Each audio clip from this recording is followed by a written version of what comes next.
के सहयोग से, खास तौर से रोड़ी जी, अरविंद शर्मा जी, अन्य सभी साथियों, आप सबके सहयोग से और विशेष रूप से किरदान गांव का बहुत बहुत सहयोग रहा है, जो आज आपने ये इतना शानदार कार्यक्रम यहाँ किया। बल्कि मुझे मालूम पड़ा कि हमारे गांव के किरदान के हमारे साथियों ने, नौजवानों ने मिलकर पिछले दिनों में गांव में बहुत बढ़िया काम किया। साफ सफाई, लोगों को जोड़ना और करना। साथियों, अगर इस तरह का यहाँ पर मिले, ऐसा माहौल मिले, तो कौन आगे नहीं बढ़ सकता। आप लोगों ने बहुत मेहनत की है, मैं बहुत आपका धन्यवाद करती हूँ। साथियों, आज का मौसम ऊपर राम जी की कृपा है अपने ऊपर, ना ठंड है, धूप नहीं है, लेकिन बढ़िया मौसम है। और तभी आप लोगों की इतनी प्यारी हाजिरी है। मेरी प्यारी प्यारी बहनें बैठी हैं, मेरे नौजवान साथी, मेरे सम्मानित बुजुर्ग हैं, हमारे सेवा दल के साथी यहाँ पर खड़े हैं और मीडिया के हमारे बंधु यहाँ पर हैं। साथियों, ऐसा समय आता है जो लोगों के दिल के अंदर की भावना होती है वो बाहर आती है। आज जो आप लोगों का जोश मैं देख रही हूँ, आपके चेहरों पर जो रौनक मैं देख रही हूँ, ये भी समय की पुकार है और समय के अनुरूप चल रहा है। आज जब हम आपसे बात करते हैं, मेरी बहन किरण जी आपसे पूछ रही थी, तो आपके अंदर से आवाज निकल रही, क्योंकि 10 साल बहुत होता है साथ। मुझे याद है हमारे 10 साल यूपीए की सरकार से आपने लिए, 10 साल काम बहुत हुआ, ये आज दुनिया मानती है कि विकास जो उस समय में हुआ, हर गांव में हमने पैसा पहुंचाया था। उस समय का जो काम हुआ था, फिर भी हमारे नौजवानों को, औरों को लगा कि कुछ बातें कही जा रही हैं, कुछ पैसे की बात हो रही है। लोगों ने सोचा कि पता नहीं भाई ये कौन सा मॉडल लेके आ रहे हैं, देखा तो नहीं, लेकिन देखना क्या है। तो कहा कि दुनिया भर से काला धन लेके आएंगे। अब किसने देखा था, किसको पता था, कोई कई लाख करोड़ गए, कोई कितने कई लोगों में लगा भाई बहुत बढ़िया काम है, पैसा आएगा। और फिर जब गया कि पैसा लाके आपकी जेब में देंगे, फिर तो भाई सारे ताड़ी बजाते खुश खुश, और सारे भागे उन्हीं के पीछे। हम कहते रह गए भाई हमारी भी सुन लो। किसी ने नहीं सुनी, ना इन बहनों ने सुनी, ना भाइयों ने सुनी। अब नौजवान तो भाई जिसके हाथ में हमने मोबाइल दिया था राजीव जी ने, उसने सोचा आगे तो पता नहीं क्या मिल जाएगा, 2-2 करोड़ नौकरी रोज, पता नहीं बाज लिए सारे, खाते खुलवाते थे ना। और फिर हम भी इंतजार में कि भाई पता नहीं हमारे से कोई गलती होगी क्या। 15 लाख, चलो हम भी इंतजार करेंगे, देखते हैं ये क्या करके दिखाएंगे। तो भाई 10 साल हो गए, लोग तो इंतजार में ही बैठे रहे। और आज भी सोच रहे हैं कि हमारे साथ क्या बनी, कहाँ गए रोजगार। नौजवान तो मेरे को लग रहा है कि जैसे हमारे माननीय प्रधानमंत्री जी कहते हैं, मेरे को लग रहा है अपने सारे नौजवान पकौड़े बनाने में तो माहिर हो गए होंगे। हो गए क्या? पकौड़े बना हुआ है सारे, बनाने लग गए।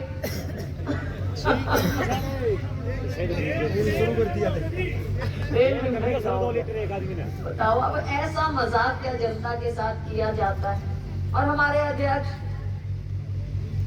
खड़गे जी पूछते हैं कि भाई अब मोदी जैसा बड़ा आदमी है, वो तो झूठ नहीं बोल सकता। झूठ तो फिर हो सकता है जनता बोल रही हो, पैसे तो आए होंगे, ताई बता दे आए होंगे, ना क्यों करे, आए होंगे, चुप चुप के अमीर होली। तो साथियों, ऐसा मजाक जनता के साथ ना कभी हुआ, और अब ये जनता जान गई। इनकी असलियत पहचानने का समय आ गया कि ऐसी बातें, ऐसे जुमले, ऐसी झूठ इस देश के लोकतंत्र में नहीं चल सकती। ये लोकतंत्र हमें आसानी से नहीं मिला। आजादी की लड़ाई लड़ी हमारे कितने पूर्वज, आजादी की लड़ाई में शहीद हुए, कुर्बानी दी, तब हमें जाकर आजादी मिली। और आजादी के बाद हमारा संविधान बना, हमारे मुख्य रचयिता डॉक्टर अंबेडकर, सबको समानता का अधिकार मिला था। पहले किसानों को भी अधिकार नहीं थे, मजदूरों को कहाँ, महिलाओं को, किसी को नहीं, किसी को कोई अधिकार नहीं था वोट देने का। लेकिन हमारे संविधान ने हमको ये अधिकार दिया। आज उस लोकतंत्र को बचाने का समय है। विपक्ष की आवाज को उठने नहीं दिया जाता। मेरे मीडिया के साथी यहाँ पर मौजूद हैं, बड़े बड़े मीडिया के हाउस जो हैं, आप बताइए अगर आप यहाँ से, क्योंकि मैं समझती हूँ कि नीचे जो हमारे मीडिया के साथी होते हैं वो सच्चाई दिखाना चाहते हैं, क्योंकि वो लोगों के बीच में रहते हैं। लेकिन अगर आप असली बात भेजोगे तो कहीं ना कहीं उसको बंद कर दिया जाएगा। असलियत दिखाने नहीं देते। झूठ की एक झूठ का वातावरण देश में बना कर रखा है। विपक्ष बोले तो उसकी आवाज बंद करो। सदन में विपक्ष के अगर सांसद बोलना चाहें उनको बाहर कर दो। साथियों, ये देश, इसकी आजादी हमने इसलिए नहीं ली थी। आज किसान मजबूर कर दिया, मजदूर को मजदूरी नहीं मिल रही है, गरीब और गरीब होता जा रहा है। मेरा दलित भाई आज कहाँ गया उसका मान सम्मान? मेरा पिछड़े वर्ग का भाई कहाँ गया? हमारे एससी बीसी का बैकलॉग कहाँ है? नौकरियां कहाँ है उनका हिस्सा? या केवल बातें कहकर कि मैं फलाने वर्ग से हूं तो आप वोट दे दो। घर में भी कुछ चाहिए, नौकरी भी चाहिए, नौजवानों को काम चाहिए। मेरी माताओं बहनों को इस इतनी आसमान को छूती महंगाई से इनको निजात चाहिए। और ये जो मेरे साथी बैठे हैं जिन्होंने आज अच्छी जैकेट पहनी हुई है, पैंट शर्ट पहने हुए हैं, आप भी जानते हैं जो मध्यम वर्ग के लोग हैं, महंगाई आपको भी छू रही है। बच्चों की फीस देनी पड़ती है, घर के खर्चे होते हैं, कहाँ से आएगा? क्या आमदनी उसी तरह से बढ़ रही है जिस तरह से महंगाई बढ़ रही? आप सब जानते हैं। अपने दिल पर हाथ रख के देखिए। आपको राम के नाम का जप नहीं चाहिए। जब आप खुद करते हैं, हम सब करते हैं, राम राम सुबह से करते हैं। पर ये तो अब अजीब बात लगती है। मुझे बताइए, आप सब बताइए, अपन सारे गांव से उठे हुए लोग हैं, राम राम अपन कौन नहीं करते? मिलते ही अपन राम राम करते। मैं तो अभी भी मेरे मुंह से जब देखती हूँ बड़ों को, अपने साथियों को मुंह से राम राम निकलती है। नमस्ते तो बाद में पढ़े लिखे लोगों की आई है, राम राम ही तो अपने अंदर है। तो राम राम, मुझे ये बताओ, ये भारतीय जनता पार्टी नहीं थी तब क्या अपना राम नहीं था? राम था कि नहीं था? था, राम तो था ना। और अपन नहीं रहेंगे और भारतीय जनता पार्टी नहीं रहेगी, राम जी तो तब भी रहेंगे। तो फिर ये किसका सर्टिफिकेट चाहिए? और भाई राम नाम लेने का सर्टिफिकेट बीजेपी या आरएसएस देगी हमको? साथियों, बरगलाने का एक और मौका इनको मिला। इनकी बातों में ना आए।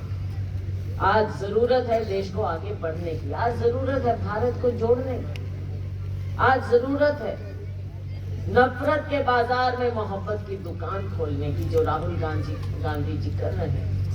भारत को जोड़ा, देश भर में घूमे, पैदल गए, 3500 किलोमीटर से ज्यादा रास्ता उन्होंने तय किया और अब 6500 किलोमीटर यात्रा कर रहे हैं। जैसे हम उनके पीछे उनकी यात्रा का संदेश लेकर, उनका और खड़गे जी के संदेश लेकर हम आपके बीच में आए हैं इस पर।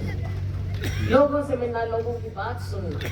क्या गुनाह है मेरे मीडिया के साथ ही आप बताइए? या माननीय प्रधानमंत्री जी ने आज तक मीडिया को संबोधित किया?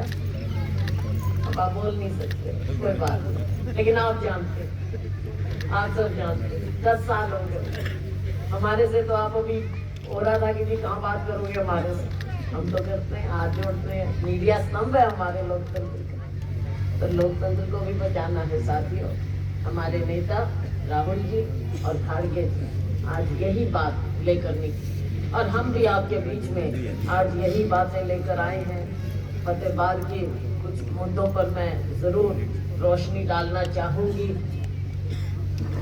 नशे की बात मेरी बड़ी बहन किरण चौधरी जी ने कही। 38 ये आंकड़ा मिला है हमें, 38 मौत हुई नशे से हमारे यहाँ इस एरिया में। कितने लोग पकड़े गए? क्या जाल कसा है? आप बताओ। गांव गांव में नशा नहीं फैला हो तो मुझे बताओ, कहाँ हमारे नौजवान, हमारे बच्चे इतने अच्छे, जिनका इतना अच्छा भविष्य हो सकता है, नशे की लपेट में आकर जब वो चले जाते हैं तो परिवार पर क्या बीतती होगी, माँ बाप पर क्या बीतती होगी। ये बात सोचने वाली है साथियों। और यहाँ पर हमारे फतेहाबाद में केवल एक नशा मुक्ति केंद्र, वो भी कैसे चल रहा है वो सब आपको पता है साथियों। ये जमीन पर कुछ काम नहीं है, कागजों में करने वाली सरकार है, केवल कागजी सरकार है साथियों। क्योंकि मीडिया के साथी हैं तो थोड़ी बात शहर की भी मैं करना चाहूंगी।